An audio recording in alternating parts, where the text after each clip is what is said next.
I have shared with your President that under his leadership and your leadership has been extraordinary. The world has been watching Poland, Mr. President, your leadership and the leadership of the people of your country. And we've witnessed extraordinary acts of generosity and kindness. We have seen through images on the television, looking at images of ordinary people doing extraordinary things in support of the dignity and the well-being of perfect strangers. So I first and foremost want to express the thanks for the people of the United States, to you, Mr. President, on behalf of our President, Joe Biden, and to the people of Poland for what you are doing every day.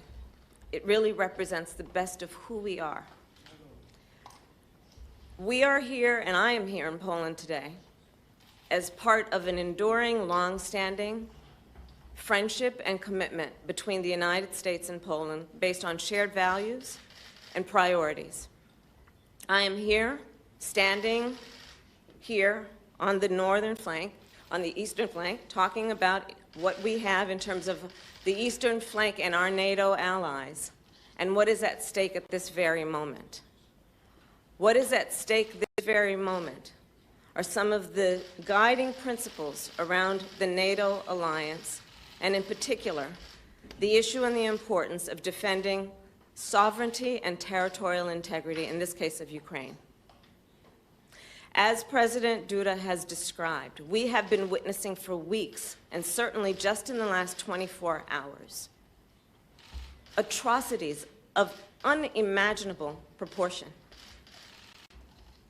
A maternity hospital, a children's hospital,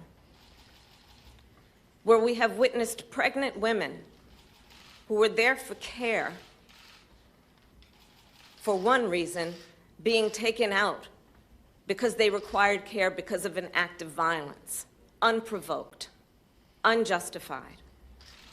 I am here in Poland as an expression of the enduring and important relationship between the United States and Poland that again has been long-standing, but in particular on the issue of Ukraine is unified and is clear. We will do everything together in partnership, in solidarity, to support what is necessary at this very moment in terms of the humanitarian and security needs of Ukraine and the Ukrainian people. Today we discussed, Mr. President, many issues that relate to our special bond also, because I will say as a point of personal privilege, we have a substantial Polish-American community in my hometown of Los Angeles, but throughout the United States, who understands the relationship that we have on many levels, including the diplomatic, but also cultural relationships that span generations. And so through all of that, and in the spirit of those relationships and our shared commitments, our shared commitment to the importance of international norms and rules, you and I discussed today many important topics, in particular as it relates to the eastern flank. And we talked specifically about what we care deeply about in terms of our commitment, the United States commitment to Article 5. I've said it many times, I will say it again. The United States commitment to Article 5 is ironclad. The United States is prepared to defend every inch of NATO territory. The United States takes seriously that an attack against one is an attack against all. We are here today to restate that commitment, but also to do what we must do to reinforce our support of Poland and our allies through the EU and NATO alliance. In particular, as it relates to troop deployment, we have recently deployed an additional 4,700 American troops to Poland. That's on top of the years of rotation of about 5,000 American troops in Poland. We are pleased to have announced this week that we have directed 2 Patriot missile defense systems to Poland, and today I can announce that we have delivered those Patriot systems to Poland. We do this as a reminder and as a demonstration of our commitment to the security of our allies and our commitment in particular to Poland at this moment in time. As it relates to the people of Ukraine, they have suffered immensely. When we talk about humanitarian aid, it is because, yes, the assistance is necessary, but what compels us also is the moral outrage that all civilized nations feel when we look at what is happening to innocent men, women, children, grandmothers, grandfathers, who are fleeing everything they've known. Our outrage, which compels not only our security assistance, but our humanitarian assistance, is rooted in the fact that also we support the people of Ukraine who have shown extraordinary courage and skill in their willingness and, yes, ability to fight against Putin's war and Russia's aggression. So today we are also announcing, in pursuit of what must happen, which is to provide humanitarian assistance, that we will give another $50 million, the United States will, through the UN's World Food Program, to assist with humanitarian aid. The President and I also talked about the fact that, as he mentioned, Poland has taken, in just a very short period of time, in excess of 1.5 million refugees in from Ukraine. And that has put an extraordinary burden on Poland and the people of Poland. And so we will continue with the support that we can give you, Mr. President, in terms of the work that you and the people of Poland have been doing to bear this burden, but in a way that really has been with such grace and such generosity. We also are pleased to have shared with the President what our United States Congress has done, which is there is a commitment now of $13.6 billion in humanitarian and security assistance that will be then distributed and shared with Ukraine and the people of this region and Europe. All again, understanding that this moment in time requires both a humanitarian response as well as security assistance. And today, I'm also pleased to say that we are in ongoing discussions with Poland and our allies about the effectiveness of sanctions thus far and going forward. As we have announced in the United States, we have, through the United States Department of Justice, started a task force to do what is required and necessary and appropriate in terms of investigations as it relates to any criminal activities and behaviors on behalf of institutions and individuals, including oligarchs. We talked, the President and I, about the effectiveness of the sanctions we've seen thus far in terms of the courage and the bold action that has been taken through the NATO alliance to do what is necessary to send a clear signal that there will be, as we promised, severe cost and consequence for Russia's aggression, to the point that we have now seen a free fall of the ruble, to the point that we have now seen that Russia's credit rating has been rated as junk, and what we know to be real economic consequence to Russia because of Putin's war. As you know, the President of the United States also made the decision to do what was necessary in terms of the purchase of Russian oil in the United States. Again, we will continue to focus on this issue, keeping in mind that this is a moment that requires severe and swift consequence for Russia's aggression against Ukraine. And I'll close by saying what we say every day for these last weeks, which is we stand with the people of Ukraine. that we admire their courage, and that we are aligned in our support of their sovereignty and territorial integrity. Thank you, Mr. President. Mamy czas na pytania dziennikarskie. Proszę o zadanie pytania panią Jacqueline Skowrońską z TVP. Madam Jacqueline Skowrońska from the Polish television. My name is Jacqueline Skowrońska. I represent Polish television. I would like to ask my question to both Madam Vice President and Mr. President.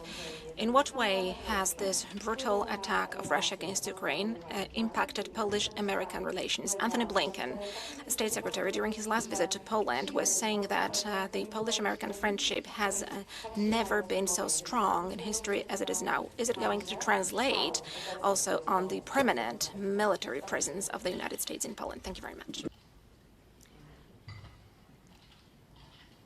It cannot be said too frequently or strongly enough.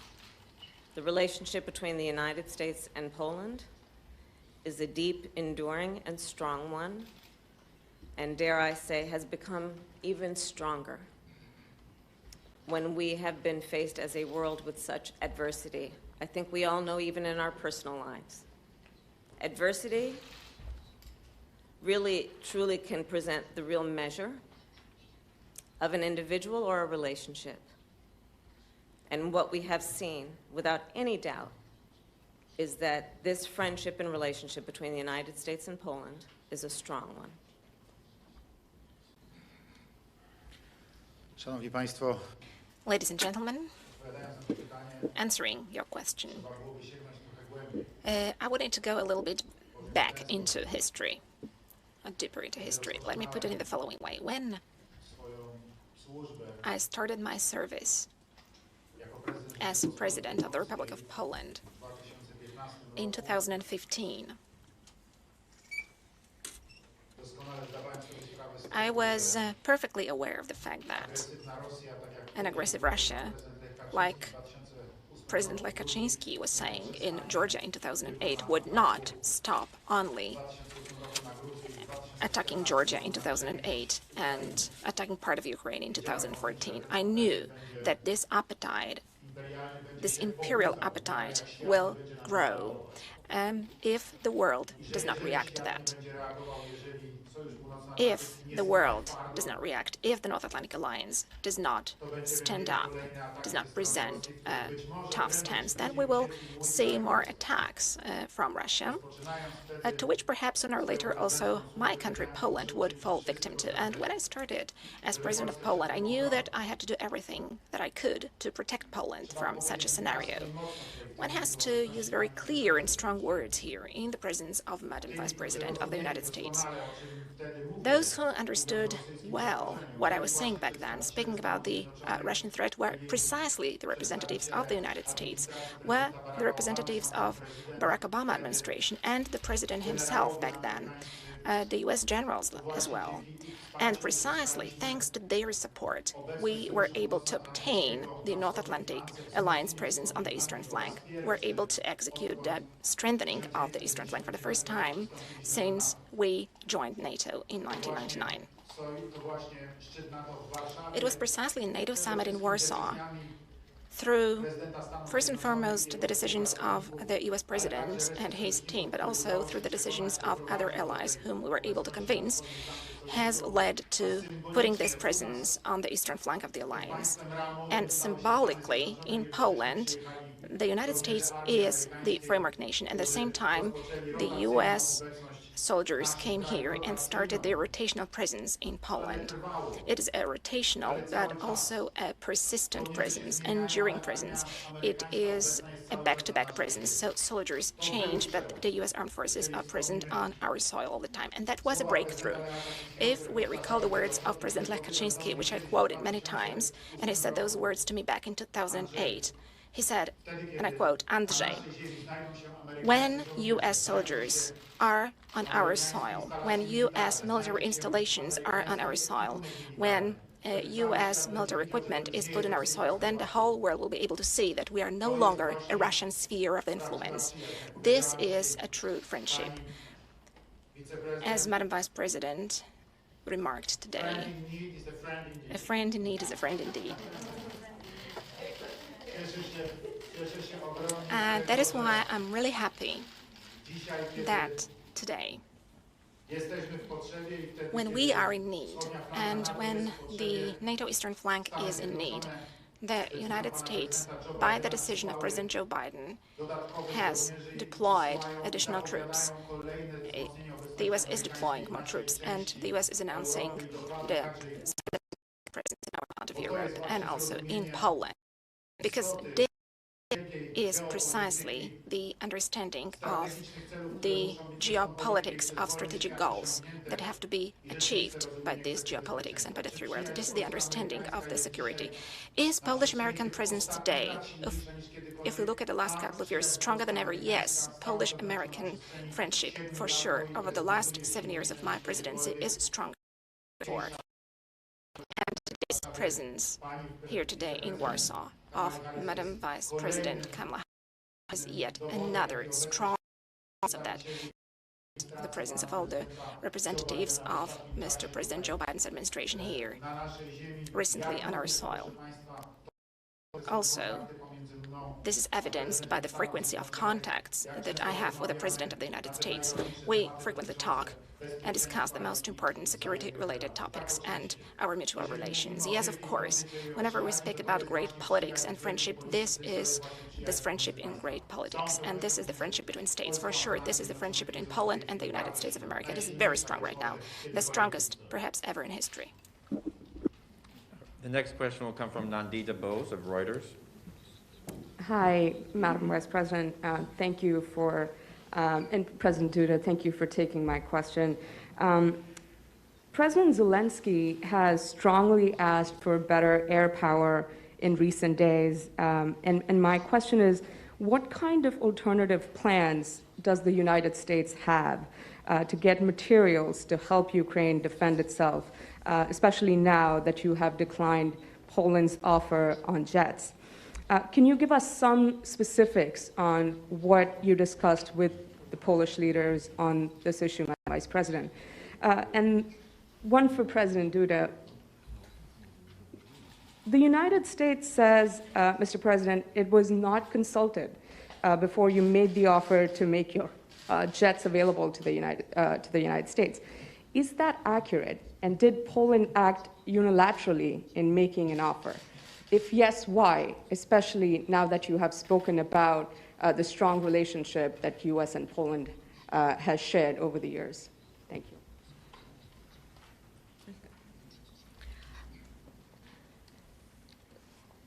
I want to be very clear.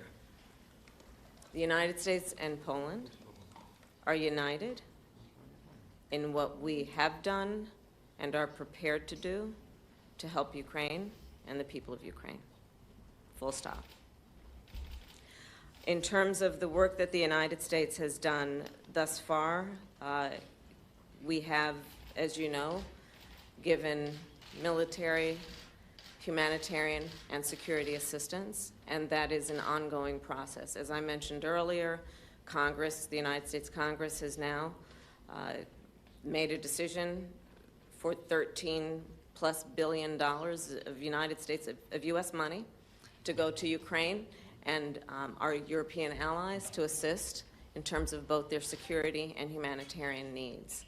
We have also just this past week given $240 million in security assistance delivered to Ukraine, and that's on top of the $1 billion in just the past year that we have of both their security and humanitarian. Facing the Ukrainian people and our allies in the eastern flank is something that occupies one of our highest priorities in terms of paying attention to the needs, understanding it is a dynamic situation and requires us to be nimble and to be swift. I mentioned being swift in terms of accountability and consequence. We also fully appreciate we must be swift in terms of providing assistance where we can be helpful, and we will continue to do that.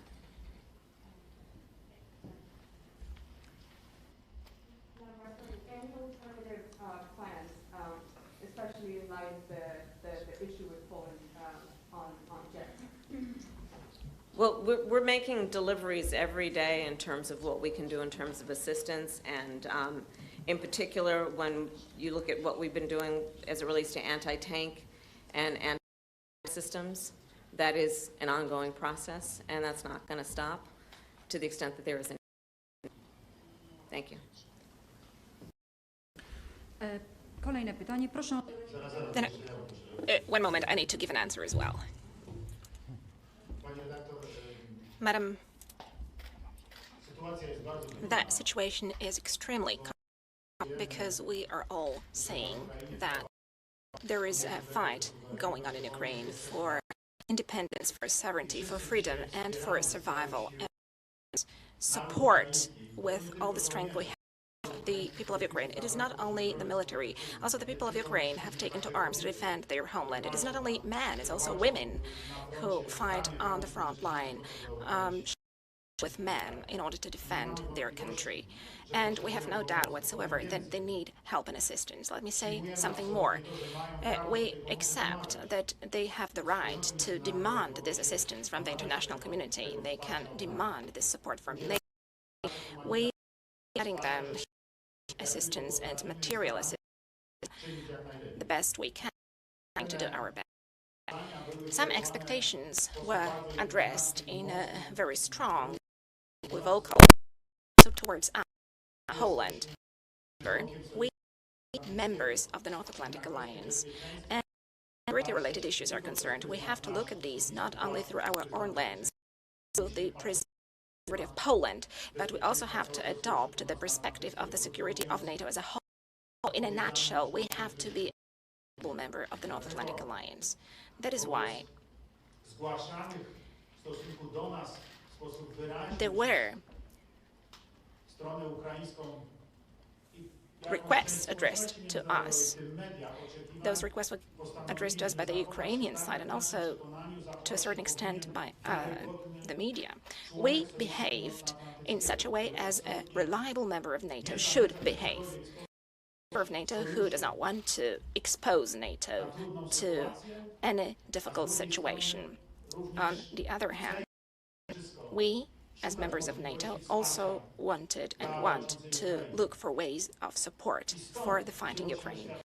And that is why we formulated a statement together with the Polish government, so myself as president, together with the Polish government, and this statement, this declaration was announced by the Polish Minister of Foreign Affairs.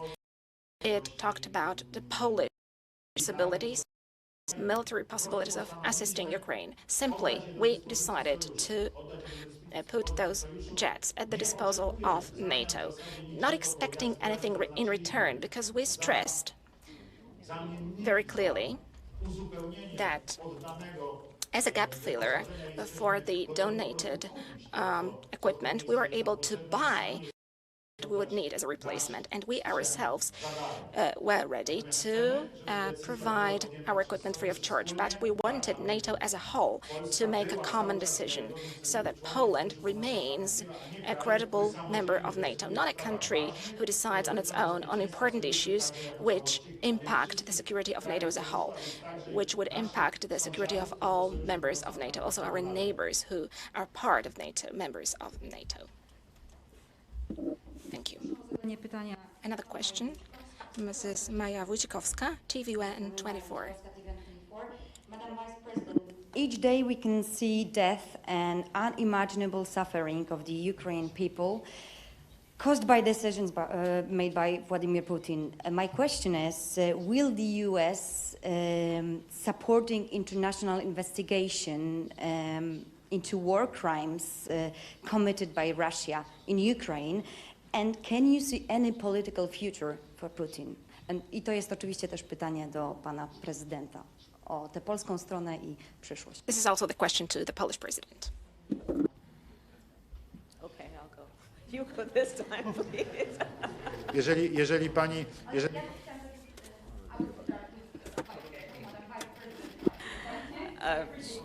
Not at all. We are very clear. The NATO alliance is stronger and Russia is weaker because of what Putin has done. That is very clear to us. And when it comes to crimes and violations of international norms and rules, we are also very clear that any intentional attack on innocent civilians is a violation. The UN has set up a process by which there will be a review and investigations, and we will, of course, participate as appropriate and necessary. But we all watched the television coverage of just yesterday. That's on top of everything else that we know and don't know yet, based on what we've just been able to see. And because we've seen it or not doesn't mean it hasn't happened. But just limited to what we have seen. Pregnant women going for health care, being injured by, I don't know, a missile, a bomb, in an unprovoked, unjustified war, where a powerful country is trying to take over another country, violate its sovereignty, its territorial integrity, for the sake of what? Nothing that is justified or provoked? Absolutely there should be an investigation. And we should all be watching. And I have no question the eyes of the world are on this war and what Russia has done in terms of this aggression and these atrocities. I have no doubt.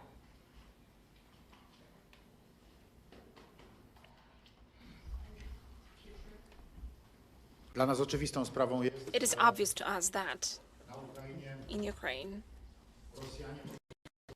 Russians are committing war crimes. I hope that also in the future it will be obvious for a court investigating those issues who bears responsibility for that.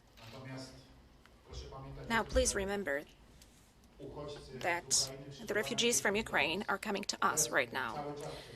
And right now, as we speak, there are people crossing our border who witnessed their houses destroyed, who saw their neighbors being killed, who saw hospitals being bombed, who saw civilians being shot at, children being shot at.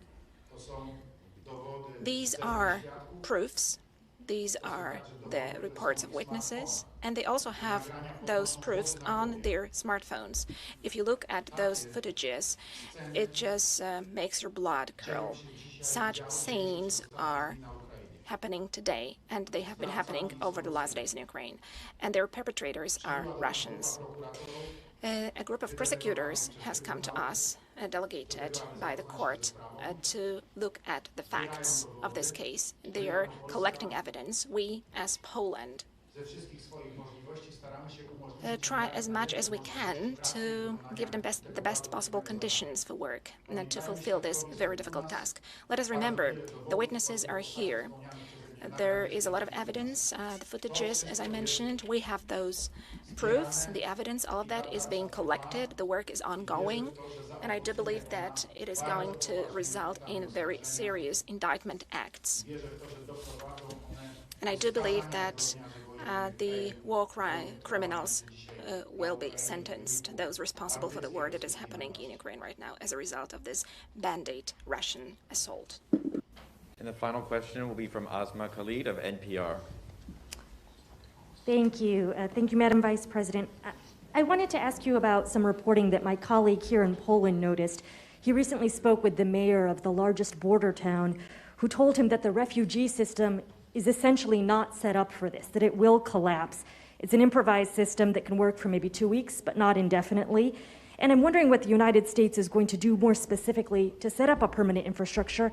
And relatedly, is the United States willing to make a specific allocation for Ukrainian refugees? And for President Duda, I wanted to know if you think, and if you asked the United States to specifically accept more refugees. Okay. A friend in need is a friend indeed. Okay, I can first. Okay, so this time. Szanowna Pani Redaktor, sytuacja Madam, the situation is very complex. This is what I was saying today, and I discussed this at length with Madam Vice President Kamala Harris. I said in a very blunt way that today we are seeing a refugee crisis. It is unfolding because Poland is still able to receive, it is all the time able to find the accommodation for those people who are coming to us all the time. But we have got almost 1,500,000 people who have come to us over the last couple of days. So it's been 10 days. We have received more than 1 million people within 10 days. Never before have we witnessed such a situation. So this is something totally new to us. And we are grappling with this huge challenge. Our entire society is facing up to this challenge. I have already expressed my gratitude to the Polish people for their wonderful position in this very difficult situation, that they are so open-hearted. But we are aware that the problem is growing and that this problem is increasing. We have to somehow handle it, and we do not have the experience. Therefore, yesterday, I had a long conversation with Mr. Antonio Guterres, Secretary General of the United Nations Organization, and I flagged out that problem to him. I described him the situation, how it looks, how it develops. I described to him the reaction of the Polish society, of the Polish authorities, how we have been handling with this problem, but I told him that unless we receive international assistance, then, given further influx of refugees to Poland on this scale, this will end up in a refugee disaster. And I asked for help, both the material assistance, financial assistance, so that we are able to solve this in Poland. I also asked for expertise, for the know-how, because the UN has got experts who have seen a multitude crisis of this dimension, and I'm sure that they have worked out methods of how to handle it, and I'm sure they know how to solve the problems which ensue due to such a crisis situation. And this is something that I described in details also today to Madam Vice President. I said that the assistance of the United States in that respect is invaluable to us, and we would be very much grateful if we could use this assistance as soon as possible. Furthermore, we discussed the refugees from Ukraine who have got relatives and families in the United States and who would be willing, at least for the time when the war is still waging, they would like to visit those families, to stay with their families in the United States and to wait there until the war is over and then come back to their homes. I asked to speed up and simplify the procedures for such people, the consular procedures to be simplified for those people who would like to leave for the United States, to give the opportunity to these people to see their families as soon as possible, to be reunited with their families, to help them to survive this time. So we are acting and we are looking for international support because indeed the vast majority of Ukrainian refugees are coming to our country. Frankly speaking, that is because, first of all, we are a big country, and also the material status of an ordinary citizen of Poland is for sure much better than the material status of the living conditions of an ordinary Ukrainian citizen, although we are not among those wealthy countries of Western Europe, but our living standards have increased over the last couple of years in Poland. But they are coming because I believe that also it is their belief that thanks to the presence of NATO armed forces, thanks to the presence of our allies from NATO, from Canada, from the UK, from Romania, and from other countries whose soldiers are deployed in Poland, they believe that Poland, due to that presence, is a safe country, a country which is not going to be attacked, a country where you can safely wait out this difficult situation. As the President said, we did discuss this issue, and I started by thanking the President and Poland and the people of Poland for what they have done. And I will restate what I said earlier this afternoon. They've shown extraordinary generosity and kindness and courage. And there have been some here who have relatives who have arrived from Ukraine, but I think there are many more who are taking in perfect strangers with barely a lot to give, but giving a lot nonetheless. So we recognize that, and we recognize the burden that it places on the government of Poland, on the President, and the infrastructure of this country. When you look at, as the President said, over 1.5 million people coming within 2 weeks virtually. Unprecedented if you track and look at refugee flows over the history of time from regions of conflict. So the United States is absolutely prepared to do what we can and what we must to support Poland in terms of the burden that they have taken on, that I think all of us who understand the moral obligation we should feel to help people who are fleeing harm and seeking refuge, the burden we should all be prepared to take on to support those people who are fleeing their home when they don't want to leave.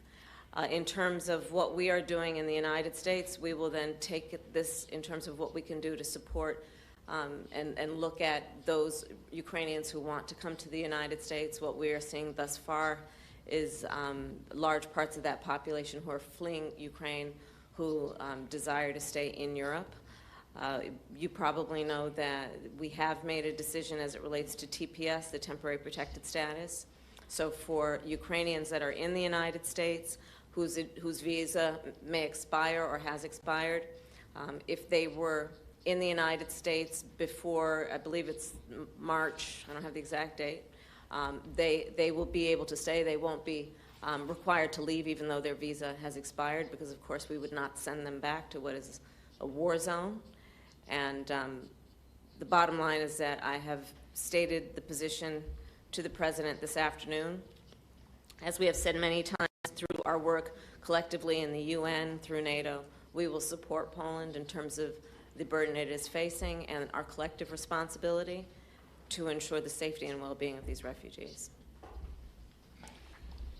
Na tym kończymy konferencję prasową. This concludes our press conference. Thank you very much for your participation, ladies and gentlemen. Thank you.